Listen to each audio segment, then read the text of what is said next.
아침에 시작을 알리는 글로벌 주식 라이브 월스트리트 모닝 브리핑 3월 26일 목요일 방송 시작하겠습니다. 여러분 안녕하세요. 저는 여돈입니다. 밤새 뉴욕 증시 상승 마감을 했습니다. 러셀 2000 지수가 1% 넘게 올랐고요. 지금 S&P 500, 다우, 나스닥 할 것 없이 0.5에서 많게는 0.7%까지 상승세를 보였습니다.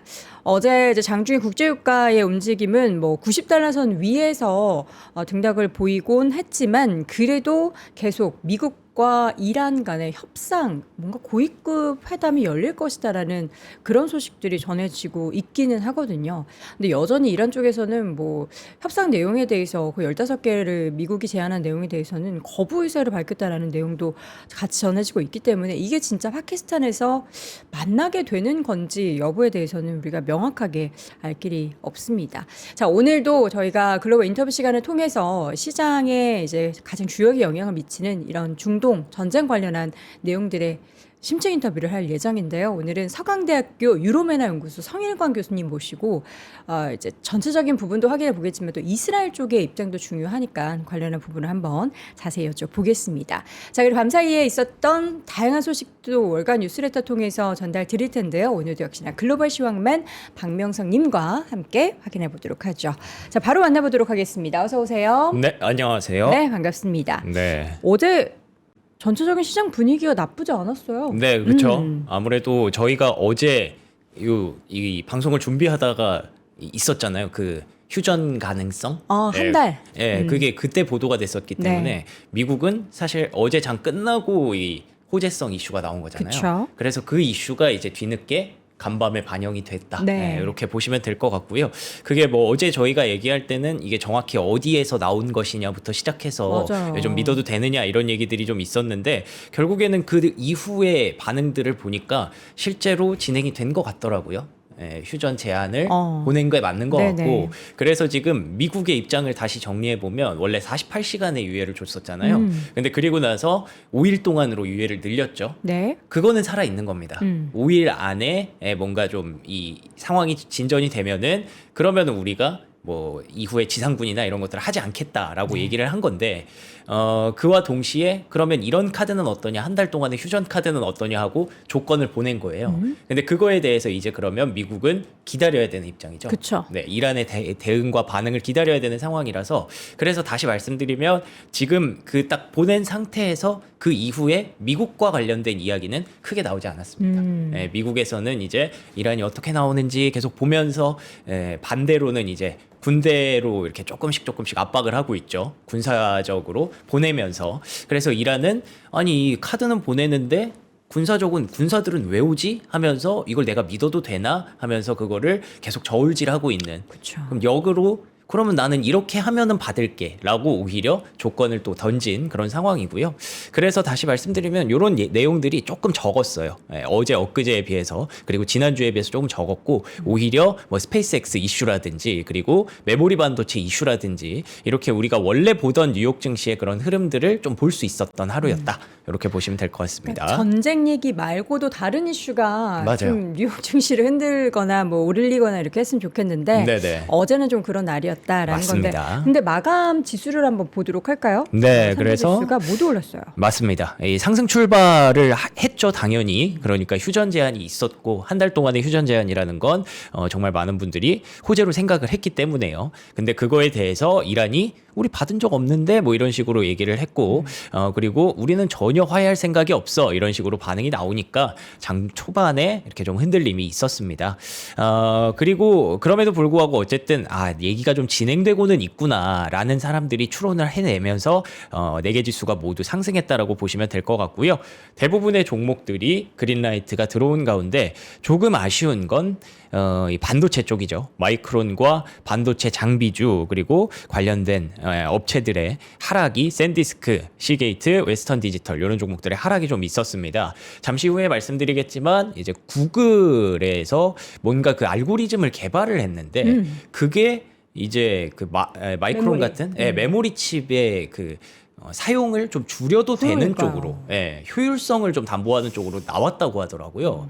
굉장히 흥미로운 그런 내용이 있었는데 그거에 대해서 월가에서 반응이 이거 좋은 건 맞아. 근데 이거 이렇다고 해서 마이크론을 이렇게 깎아내릴 건 아닌데 이런 반응들이 있거든요. 그래서 잠시 후에 한번 얘기를 좀 드리도록 하겠습니다.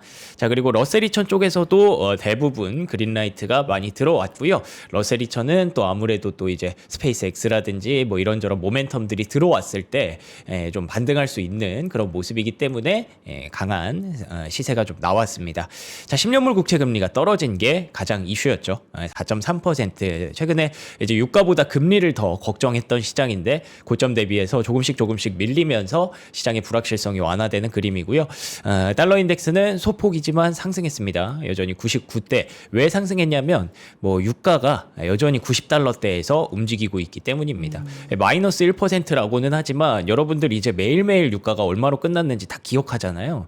어제 이제 80달러대. 맞아요. 예. 그래서 저는 처음에 90달러를 보고 네. 유가가 올랐다고 하는데 마이너스더라고요. 이게 그 시간이 조금 그렇죠. 차이가 있어서 들어요. 그렇게 돼서 이제 오일 가격이 1.09% 마이너스지만 91달러다라는 네. 건 여전히 좀 부담스러운 수준이고요. 반면에 금 가격이 좀 올랐습니다. 이런 부분들이 시장에 좀 영향이 있었던 것 같아요. 유가는 계속 높은 가격이지만 계속 떨어지던 금값이 좀 올라왔다라는 거, 그리고 계속 올라가던 금리가 좀 내려왔다라는 거, 그리고 비트코인도 여전히 7만 달러를 지키고 있다라는 점에서 유가는 부담스럽지만 그래도 시장은 계속 반등 채비를 하고 있다라고 네. 보여집니다.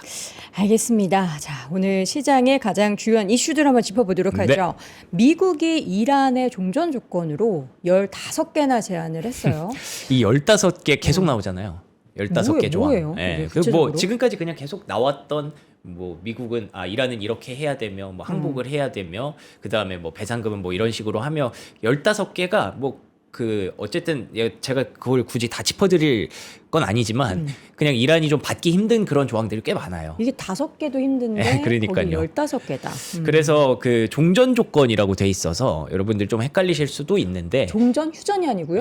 그래서 휴전 한 달간 좀 제한을 한 거고, 그리고 그 사이에 종전을 하려면 뭐 한 15개 정도 요 조건에 만족을 하면 된다, 이런 부분이고, 이게 뉴욕타임스 보도잖아요. 그러니까 어제 저희가 장 끝나고 이런 기사가 있었네요, 뭐 한 달 휴전이 있었네요, 이런 게 뉴욕타임스에서 보도가 좀 나왔었는데 네. 거기에 제목이 이제 이렇게 달려 있더라고요. 그래서 휴전과 종전을 좀 얘기하기에 좀 예민할 수도 있지만 어쨌든 지금 계속 전쟁을 마무리하거나 중단하거나 이런 쪽으로 얘기가 진행되고 있다라고 보시면 될 것 같고요. 이게 과연 사실이냐 아니냐에 대한 논란이 좀 있었죠. 그거를 이제 캐롤라인 리빗 백악관 대변인이 나와서 브리핑을 좀 했습니다. 미국은 이란 작전에서 목표 달성에 근접하고 있고 이란 정권은 출구를 찾고 있다. 그러니까 패배를 인정하라. 너네 졌어. 그러니까 15개 받고 그리고 그냥 조용히 마무리하자라는 쪽으로 얘기를 하고 있는데, 만약에 안 받으면 더 강력한 조치를 취할 것이다라고 얘기를 하는 게 이제 계속 지금 뭐 지상전에 대한 우려가 아직 상존에 있잖아요. 어제 무슨 파리공수 부대 뭐 그러니까요. 1000명이다 2000명이다 막 이런 3000명이라고 그랬나? 3000명도 있어요. 예. 이게 이제 규모 자체도 너무 보도되는 내용에 따라서 달라가지고 맞아요.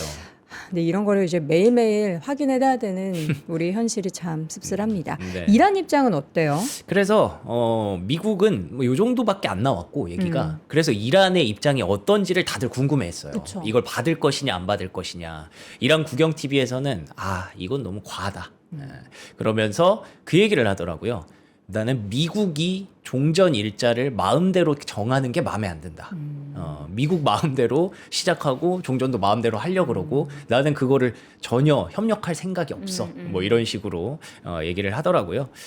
그런 동시에 이란이 지금 하르그 섬의 디펜스, 그러니까 수비, 방어에 지금 신경을 쓰고 있거든요. 저 뭐 기뢰 설치 뭐 얘기. 네, 맞아요. 그런 얘기도 있더라고요. 그러니까 이란 입장에서 가만히 그냥 생각을 해보면 이렇게 카드를 보냈지만 또 계속 뭐 아까 말씀해 주셨던 파리공수, 뭐 누구 온다, 그 다음에 오키나와에서 온다 이러고 있으니까, 아니 그러면 카드를 보냈으면은 군대가 오면 안 되는데 왜 자꾸 오는 거야 하면서 이거 심리전 아니야? 라고 계속 생각을 하는 거예요.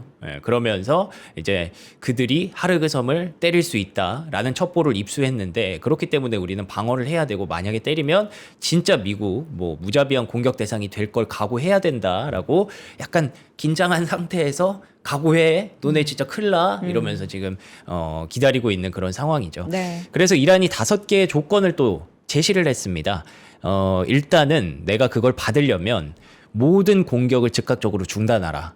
이런 위협이라든지 이런 것들을 모두 중단하고 미국의 공격에 대한 구체적인 보장을 확립해야 될 것이고, 돈 달라. 예, 돈도 줘야 되고, 그리고 호르무즈 해협에 대한 이란의 주권에 대한 국제적 인정. 이란이 이번에 호르무즈 해협으로 지금 또 장사를 하고 있지 않습니까? 200만 달러 받으면서 내가 확실하게 좀 하고 싶다라고 생각을 하나 봐요.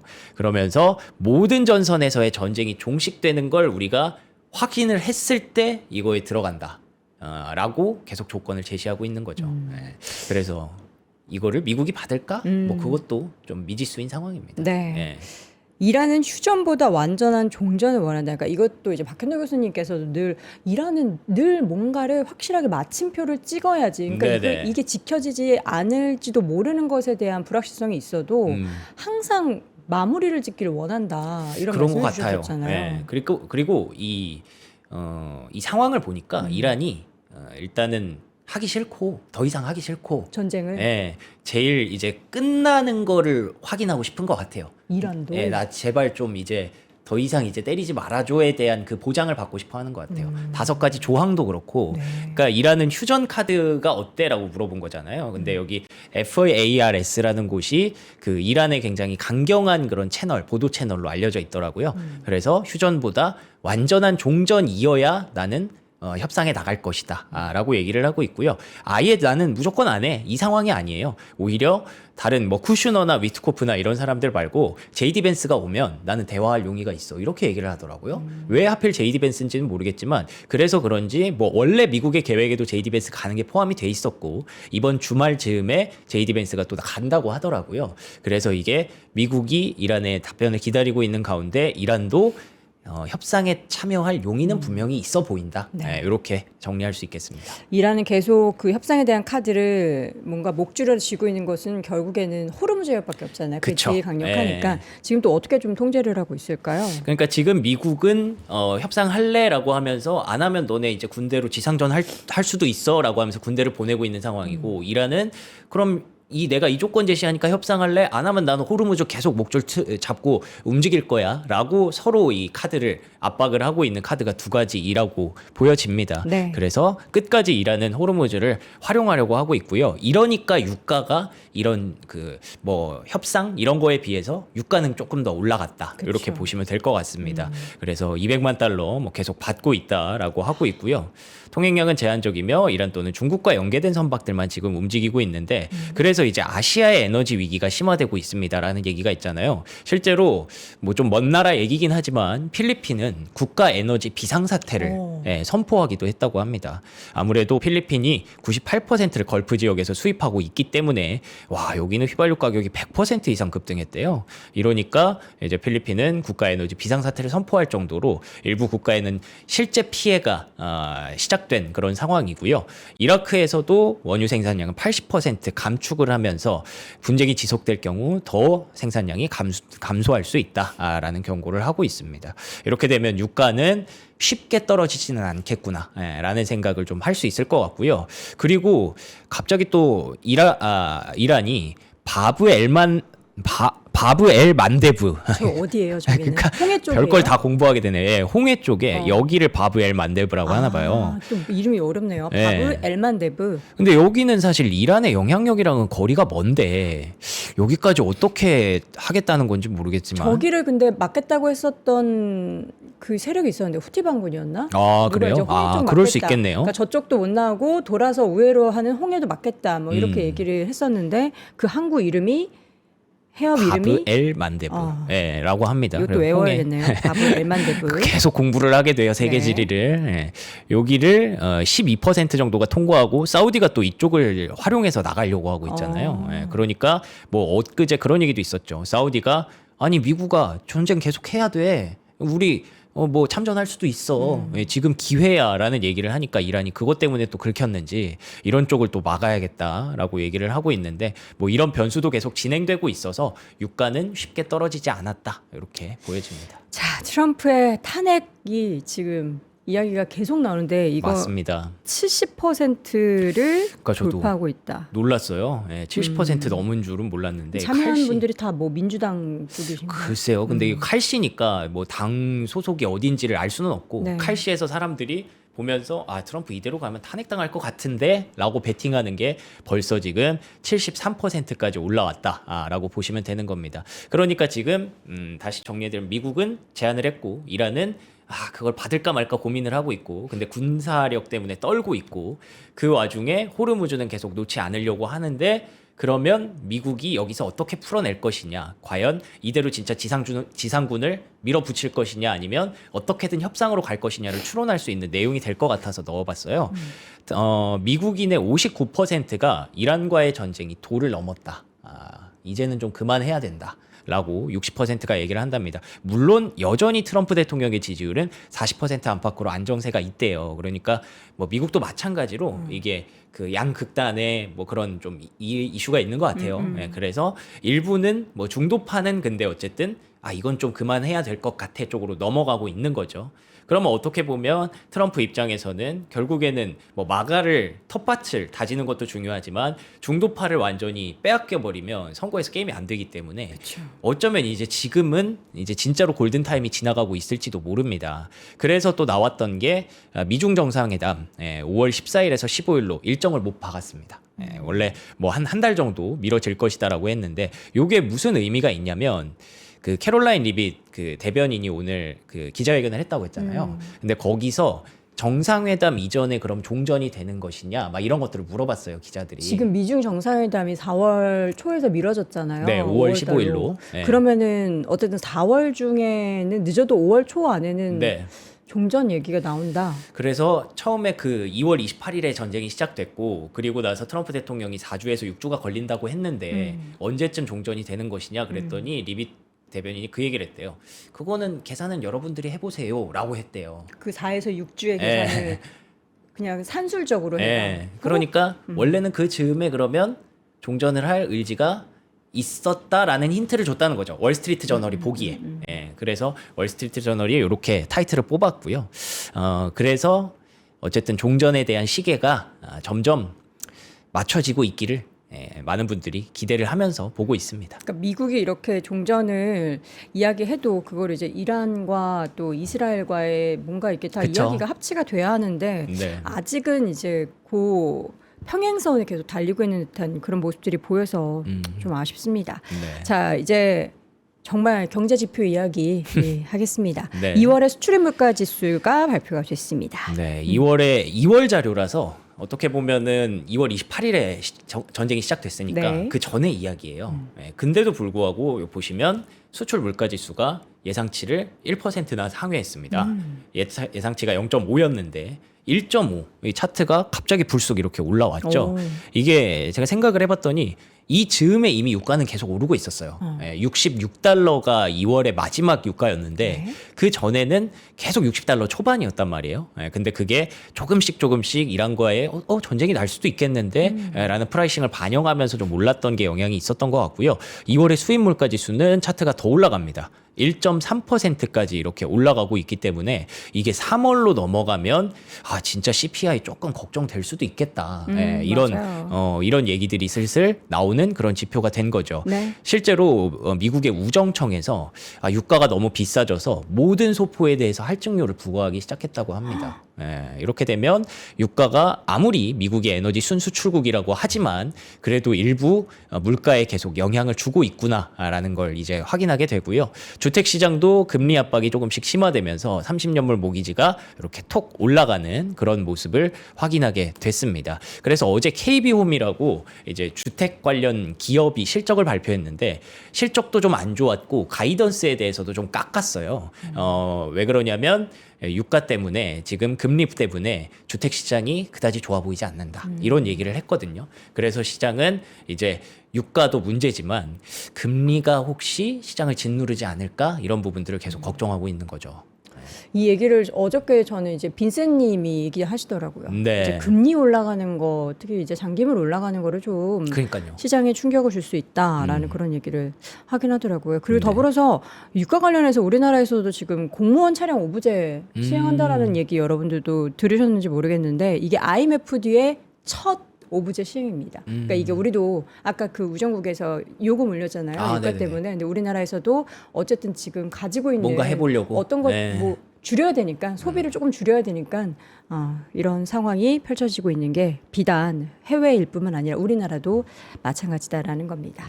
주택시장 뭐 금리 압박이 재차 심화되고 있다라는 것도 여러분들이 계속 지켜봐야 될 내용이고요. 네. KB홈에서는 KB홈의 실적 요 내용 한번 네. 확인을 해볼까요? 예, 그거를 방금 말씀드렸던 내용이고 KB홈이 실적이 안 좋았고 그다음에 가이던스가 예상치를 하회했다. 죄송합니다. 라는 것까지 얘기를 드렸고 네. 그래서 결론적으로는 이제 매파 연준이 불가피하다. 그래서 금리가 좀 올라갈 수 있다. 뱅크 오브 아메리카에서 이런 얘기를 하고 있어요. 근데 이게 조금 그런 변수가 있더라고요. 80에서 100달러 사이면은 금리 인상 가능성이 가장 높은데 이게 만약에 계속 올라가면 그러면 굳이 연준이 움직일 필요가 없다는 거예요. 그러니까 100달러보다 더 올라가면 예.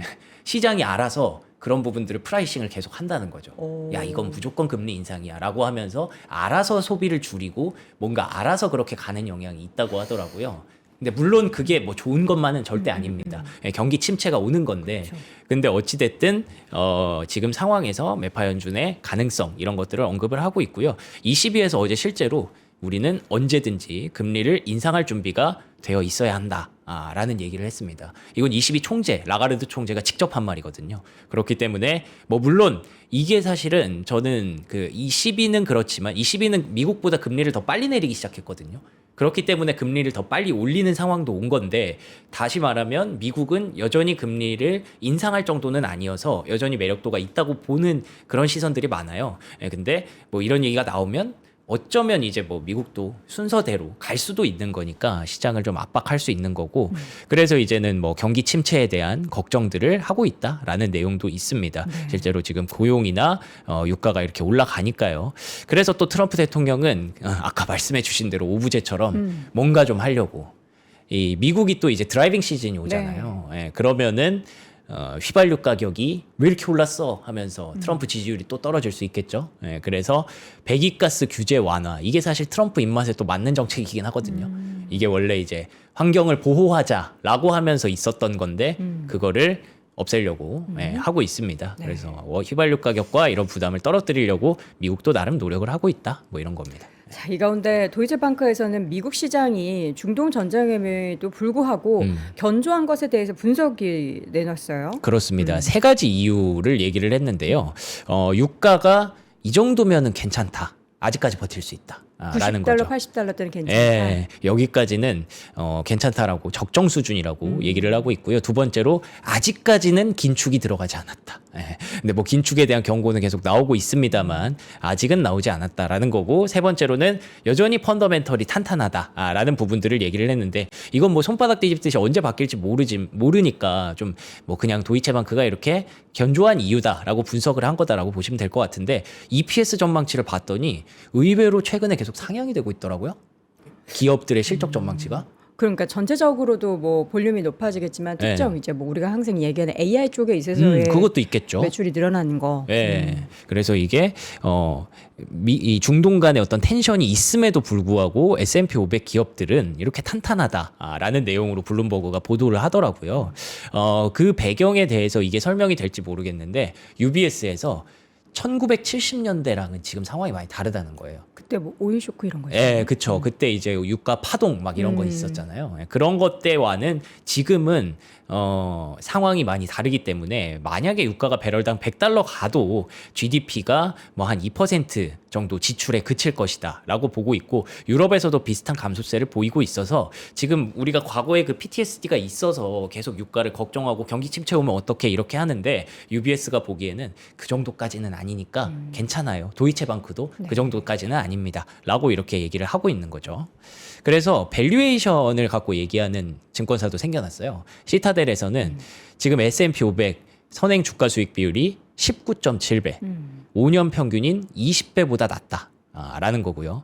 나스닥 100도 21.7배, 10년 평균인 22.8배보다 낮아졌다는 거예요. 뭐 물론 전쟁으로 인해서 더 떨어질 수도 있지만 이거는 보통 평균에 수렴하는 경우가 좀 있잖아요. 그렇기 때문에 가장 최저 수준까지 근접했다라는 거고요. 이런 스프레드, 나스닥 100과 S&P 500의 스프레드를 비교했을 때 2배 미만으로 떨어진 경우가 30번 있었는데 그 30번의 거래일 동안 나스닥 100은 76%의 확률로 상승했고 S&P 500 지수도 꾸준히 상회했다. 라는 얘기가 있습니다. 그래서 기술적으로 봐도 펀더멘털적으로 봐도 여전히 미국 증시는 아직 탄탄하다라는 얘기들을 하고 있는 거죠. 사실 우리가 전쟁 전에도 M7 중심으로 주가들이 많이 하락하다 보니까 그들 종목에 있어서는 이제 고평가가 아니라 밸류에이션 매력이 있다라는 그런 맞아요. 얘기를 많이 했는데 네. 또 여기에 더해서 전쟁 이슈가 불거지면서 주가 조정이 우리나라보다는 덜하지만 추가적으로 또 레벨이 더 내려왔죠. 낮춰졌기 때문에 네. 여전히 이제 밸류에이션 매력이 있다라는 얘기들이 계속 분석으로 나오고 있습니다. 근데 저는 이제 이걸 보면서 지금 76% 확률로 상승했다라고 그쵸. 하잖아요. 네. 이제 24%라는 전쟁의 복병이 그쵸. 있기는 한데 네. 부디 우리는 이제 좀 많은 확률로 다시 시장이 좀 올라가기를 바라보도록 하겠습니다. 네. 자, 에너지주가 좀 고점에서 살짝 밀렸어요. 네, 전쟁 관련주를 한번 이 타이밍에 한번 봐야 될 것 같아서 차트만 좀 보겠습니다. 쉐브론과 셰니어 에너지 이게 하나는 원유고 하나는 LNG죠. 근데 고점 대비해서 드디어 밀렸습니다. 드디어. 그러니까 이게 떨어져야 이제 시장이 뭐 유가도 좀 떨어진다라고 보지 않을까라고 생각을 했는데 드디어 이제 고점 대비해서 조금씩 밀리는 모습이 있었고 이게 협상이 진행된다고 하니까 이제 더 이상 유가가 뭐 $120 거기까지는 못 가겠구나라고 보는 것 같아요. 그래서 다행인 것 같고 반대로 이제 항공주가 강하게 올라왔습니다. 델타 항공과 젯블루 같은 경우에는 저가항공인가? 네, 맞습니다. 근데 인수를 M&A를 추진한다라는 얘기가 있기는 한데, 근데 어쨌든 델타 항공이 최근에 계속 조금씩 올라오면서 어느덧 전쟁 직전까지 다 왔어요. 그렇기 때문에 여전히 유가가 비싼데도 그러면 유가는 여기가 고점을 지나왔구나 쪽으로 시장이 해석을 하고 있는 것 같고요. 그리고 저는 이것도 좀 흥미로웠던 게 뉴몬트가 이제 금광 관련주고 프리포트 맥모란이 구리 관련주잖아요. 구리 같은 경우에는 경기 침체가 오면 올라갈 수가 없잖아요. 그쵸. 근데 지금 시장이 막 유가 때문에 막 그 금리 인상하고 경기 침체 오면 어떡하지 걱정하는데 구리 관련주가 올라가고 있어요. 라는 건 시장에서 경기 침체를 그렇게까지 프라이싱하지는 않는구나. 라고도 생각할 수 있는 거고 금 가격도 최근에 쭉 떨어지다가 올라왔잖아요. 그렇다는 점에서 일부 유동성은 지금 조금씩 회복되고 있는 거다라고 보시면 될 것 같습니다. 네. 지금 그리고 방산주도 반등을 했어요. 근데 이게 신기하죠? 방산주 반등한 게 네, 왜 반등했을까? 유가 관련주도 떨어졌고 다른 게 다 떨어졌고 전쟁이 뭔가 마무리되는 국면이 아닐까 싶었는데 방산주가 전쟁 내내 빠지더니 다시 올라왔어요.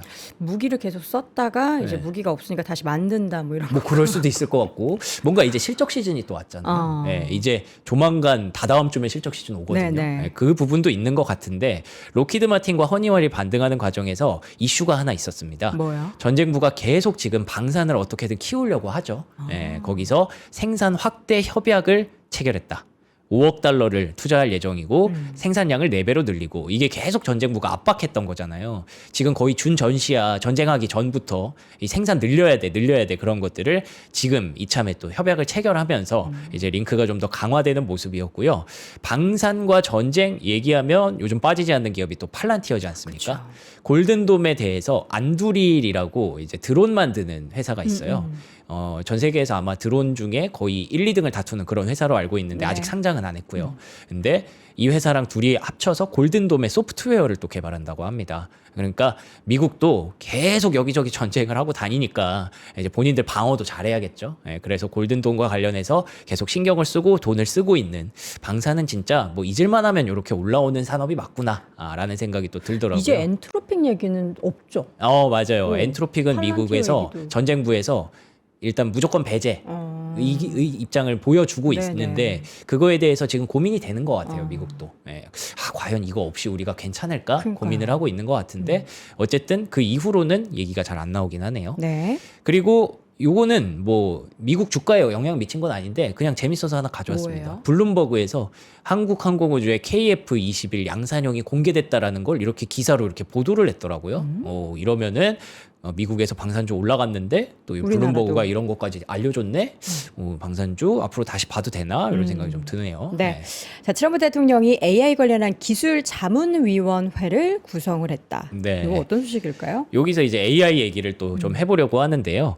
트럼프 대통령이 그런 동시에 이제 또 계속 뭐 방산도 챙기고 이제 AI도 다시 챙기고 이제 뭐 전쟁보다는 다른 것들을 좀 하려고 하는 것 같습니다.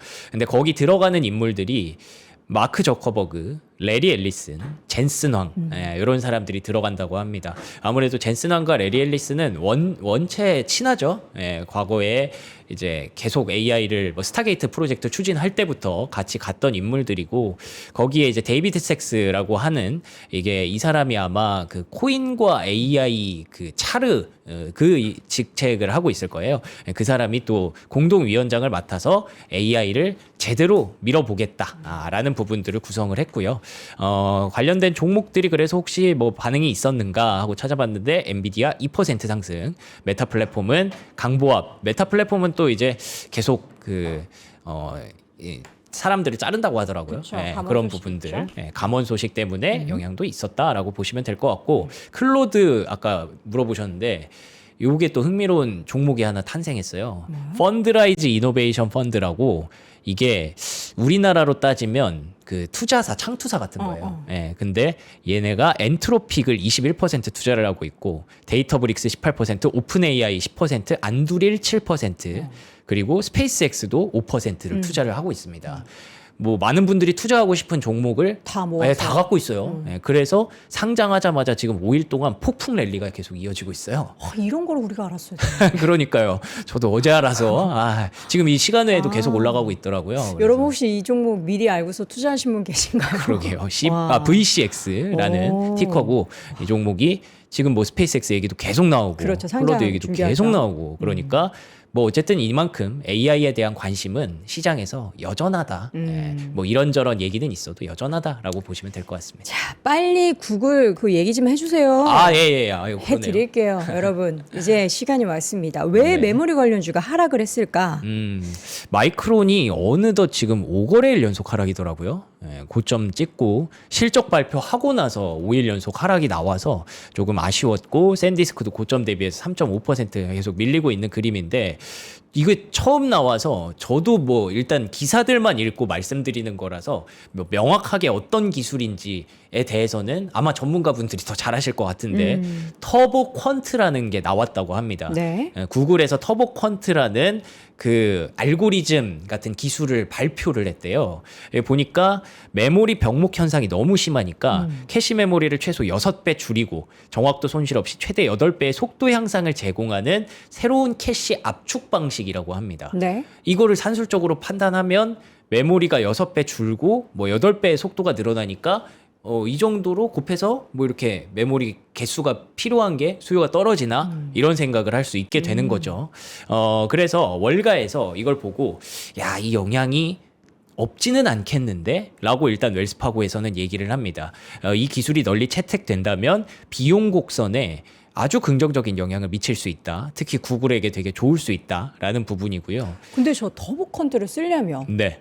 돈을 더 많이 내야 되는 거 아니에요? 구글에게? 응. 뭐 그렇겠죠. 다른 그러니까 업체들은 메모리를 그렇겠죠. 줄여서 비용을 줄일 것인가, 예. 터보 컨트를 써서 이게 밸런스가 뭐가 맞을지 뭐 약간 이런 것에 대해서도 한번 그러네요. 계산기를 두들겨 볼 필요가 있지 않을까 싶어요. 구글이 이걸 또 얼마에 제공하는가 그쵸. 뭐 이런 차이도 좀 있을 것 같고요. 그래서 여기서 웰스파고에서도 이게 구글 특화인지 아니면 다른 데 다 갖다 써도 되는 건지 그것도 사실 아직 불분명하다라는 얘기가 있다는 겁니다. 그래서 반대로 다른 곳에서는 이게 메모리 수요에 미치는 영향에 의문을 또 제기합니다. 이 키값 캐시 병목 현상을 해결하기 위한 혁신이 필요한 건 맞는데 그렇다고 해서 지금 공급 제약이 얼마나 극심한데 지금 당장 3년에서 5년 동안의 수요를 줄이는 데 도움이 되겠느냐. 병목 현상을 일부 완화하기는 하겠지만 수요 자체를 없애지는 못한다라는 점에서 이게 좀 고민이 되기는 하죠. 일단 이런 게 나왔고 뭐 이런 반응들이 있다는 거. 그렇지만 일단 월가에서는 마이크론의 뭐 목표가를 여전히 유지했다라는 것도 있는데 항상 이렇게 뭔가 이렇게 쫙 치고 올라가다가 거기서 한 번씩 제동이 걸리는 뭐 기술의 발전이라든지 이런 게 있기는 있더라고요. 이런 것들을 이제 메모리 쪽에서도 생각은 해야 되는구나라는 정도로 여러분들이 인식을 하시면 되지 않을까 싶습니다. 네. 이 부분이 또 이제 아무래도 국장 메모리 관련한 그쵸. 종목들에 영향을 미칠 수 있기 때문에 어제 밤사이 야간 선물도 그래서 조금 뭐 안 그랬던 것 좋았다라는 같아요. 생각이 네. 듭니다. 자, ARM이 요새 또 핫해요. 그러니까요. 최근에 급등세를 보이고 있어요. ARM을 제가 최근에 이제 CPU와 관련해서 몇 번 언급을 드렸는데 그게 실제로 어제 터졌습니다. ARM 홀딩스의 주가가 16% 급등을 했고요. 그 CPU 관련 AGI에 맞는 칩이다라고 하면서 AGI 시대에는 내 CPU를 쓰세요라고 하면서 만들었는데 그게 메타, 오픈 AI, 클라우드 플레어 이런 기업들이 이미 고객사로 선정이 됐대요. 그런데다가 SK텔레콤도 여기 언급이 되더라고요. 네. 그러면서 ARM이 CPU에 도전을 했고 그 CPU가 생각보다 지금 AI 시대에 괜찮다라는 반응들이 나오고 있어요. 그래서 레이몬 제임스에서는 이 상황이 앞으로 ARM의 실적에 굉장히 긍정적으로 작용할 것이다. 네. 특히나 메타와 공동으로 개발했기 때문에 이런 부분들이 기존 CPU보다 2배 높은 성능, AI 워크로드에 너무 알맞다라고 해서 얘기를 하고 있고요. 울프 리서치에서도 이 정도면은 진짜 상용 CPU 시장에 ARM이 본격적으로 진출하는 거다라고 하면서 더 큰 기회를 시사한다라고 하는데 CPU 하면 ARM만 있는 건 아니잖아요. 그래서 실제로 이것 때문에 그럼 다른 CPU 기업들이 타격을 받았냐? 그걸 봐야 되는데 니케이 아시아에서는 오히려 지금 CPU 쇼티지가 심화되고 있기 때문에 CPU 시장에 이렇게 참여 들어오고 하는 거는 시장이 확장되는 측면으로 해석을 하더라고요. 그래서 최근에 보니까 인텔이랑 AMD가 3월에 CPU 가격을 인상을 했고요. 2026년 3개월밖에 안 지났는데 벌써 10에서 15%가 올랐고 납기일이 1, 2주에서 최대 6개월까지 늘어났습니다. 네. 요거 어디서 많이 보던 그런 상황이죠. 메모리 반도체 한창 가격 올라가고 쇼티 생겼을 납기일 늘어나고 할 때 나타났던 그 쇼티지 현상인데 이게 CPU에서 지금 나타나고 있다라고 보시면 되고 거기에 ARM이 우리 거 써보세요 하고 등장을 해서 그게 시너지가 난 겁니다. 그래서 AMD도 7%, 인텔도 7% 급등을 했어요. 그래서 GPU 다음, 메모리 다음, 지금 CPU 쪽으로 병목이 이동하지 않을까에 대한 분석들이 있었는데 실제로 일부 나타나기 시작했다. 이렇게 보시면 될 것 같습니다. 자, 또 어젯밤에 핫했던 이슈 중에 하나가 스페이스X가 이번 주에 IPO 신청을 할 가능성이 보도가 됐어요. 맞습니다. 이거 언제 상장하는 걸까요? 그러게요. 만약에 이번 주에 신청을 하게 되면은 뭐 빠르면은 진짜 다음 달 혹은 뭐 6월 뭐 이렇게 그렇게 얘기가 빨리? 나오고 있고 뭐 이 사람 생일이 6월이라는 얘기가 있어서 그때 상장한다는 얘기도 있고 어쨌든 뭔가 상반기 안에 하려고 하나 봐요. 네. 그래서 디인포메이션에서 이번 주에는 IPO 신청서를 제출할 것이다 라는 보도가 나왔습니다. 아무래도 이게 들어오면 도대체 얼마로 들어오느냐 이게 굉장히 궁금하지 않습니까? 그쵸. 1조 2,500억 달러가 이미 됐어요. XAI랑 합병을 했기 때문에. 네. 근데 1조 7,500억 달러 정도의 가치를 받고 들어올 거고 들어오면 또 얼마나 사고 싶어 하는 사람들이 많겠어요? 그렇죠. 그러면 뭐 2조 달러, 3조 달러 진짜 갈 수도 있는 거거든요. 그러면 순식간에 시총 뭐 한 5위 안에는 들어가게 되는 그런 스페이스X가 되는 겁니다. 그와 동시에 미국이 달에 가려고 하는 프로젝트가 계속 진행이 되고 있잖아요. 요즘 전쟁 때문에 이걸 많이 못 봤는데 백악관에서 우리는 달에 그냥 가려는 게 아니야. 거기 머무를 거야. 라는 그 트윗을 이렇게 올렸고요. 나사에서는 무려 200억 달러를 달 기지 구축에 투자를 한다. 라는 얘기가 나왔습니다. 그래서 미국은 진짜 스페이스X뿐만 아니라 우주와 달의 진심이구나라는 점에서 우주 관련주들이 주목을 받았고요. 실제로 스페이스X 지분을 받기로 한 에코스타의 주가도 많이 올라갔고 그리고 또 이제 실제로 자금 집행이 좀 되고 있더라고요. 인투이티브 머신이라고 달 탐사 로봇 만드는 업체인데 여기에다가 나사가 1억 8천만 달러를 실제 지원을 했다고 합니다. 그러면서 인투이티브 머신의 주가가 어제 15% 가까이 급등을 했습니다. 그래서 로켓랩도 올랐고 10% 올랐고 플래닛랩스도 11% 올라가면서 플래닛랩스 이번에 실적 발표하고 급등했는데 거기서 더 가더라고요. 그런 거 봤을 때 우주항공이 이제 다음 모멘텀으로 받는구나 라는 생각을 할 수 있었던 것 같아요. 그동안 사실 관련 종목들이 굉장히 오랜 기간 횡보를 맞아요. 했거든요. 근데 네. 안 빠진 게 어디냐 싶은 생각이 들었는데 급등을 했다는 소식 전해드렸고요. 백악관에서는 미래 육성 글로벌 연합 서밋을 했다. 네. 이건 로봇이랑 같이 등장을 했어요? 맞아요. 여기 멜라니아 트럼프 어. 여사고 요거는 그냥 뭐 로봇 주가 막 엄청 움직였거나 그런 건 아닌데 네네. 항상 이런 뭔가 행사가 있으면 그쪽으로 또 관심이 가잖아요. 그쵸. 근데 이 로봇이 피규어 AI에서 만든 로봇이고요. 미래 육성 글로벌 연합 서밋이라는 곳에서 아무래도 뭐 여성 그런 지도자들이 좀 이렇게 모인 자리인가 봐요. 예, 그래서 거기에 로봇이랑 같이 등장을 했습니다. 그러면서 이 로봇이 막 이렇게 움직이면서 인사도 하고 저는 누구예요 하고 이렇게 한 바퀴 쭉 돌다가 나가는 그런 영상이 있더라고요.